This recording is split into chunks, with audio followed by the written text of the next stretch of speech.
Metcalfe, who's going to discuss with us whether schools should reopen full-time as we move to the third wave. Professor Metcalfe, I hope we are more clear now. You were saying that it is definitely feasible to reopen schools full-time, and you were giving the reasons why. Schools are places where institutionally learners are obliged for the 5 or 6 hours that they are at school to practice all of the personal protection practices of COVID. They're required to wear masks, they're required to physically distance, wash hands. And I think that that structured environment can act as a barrier to infection, as opposed to young people playing in the street, being out with their friends where there's no oversight of those practices. So in terms of a public health motivation, I actually think there's a good reason to be at school, and teachers need the support of families to reinforce the requirement that children need to practice all of those COVID protections. And of course, there's educational reasons, nutritional reasons, social reasons why children should be at school. Now, does this also mean that, children, should government also consider bringing back sports activity, or is that also still too much of a danger? Sports activity and, by the way, choir singing, anything that requires close physical contact and the exhalation of breath, in my view, and I'm not the scientist, but from what I understand from the health scientists, needs to be put on hold.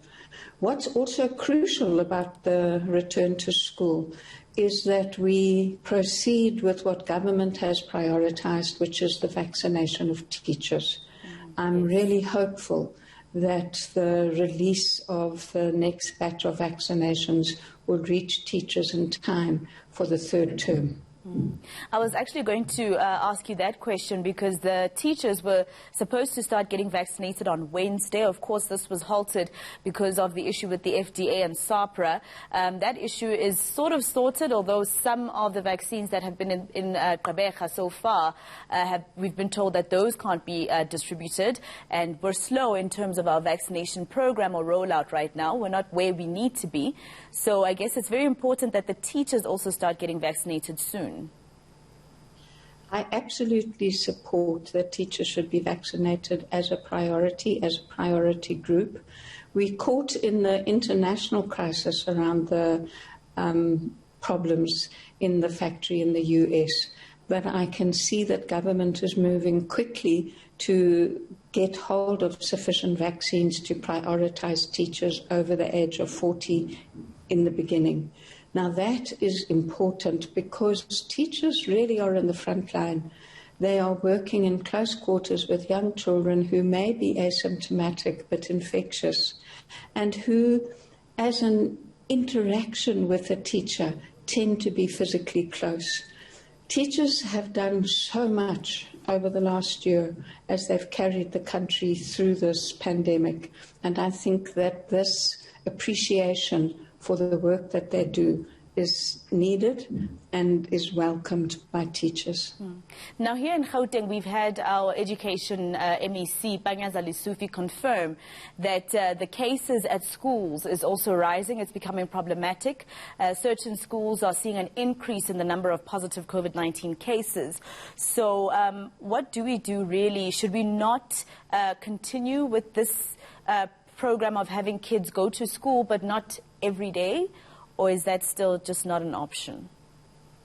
One of the interesting issues around increase in infection is whether or not the infections are coming from what we call community transmissions unrelated to school attendance, or if it's necessarily being transmitted within school. We don't have, as I understand it, enough science to understand that yet, but it's quite possible that the learners who are becoming infected are being infected in their social lives outside of school, not necessarily in school. If we can support schools to practice all of the requirements of protection, I think schools should be open, because we have to avoid this generational catastrophe of so much learning being lost. Last year we lost half of the school year, and the learning loss would be greater than that because of the inevitabilities of forgetting and the fact that so few of our children are able to learn at home. They need to be in school. Many children depend on the food in the National School Nutrition Program, and we need to keep a regularity of learning. Absolutely. Thank you very much for your time, Dr. Mary Metcalfe, education specialist.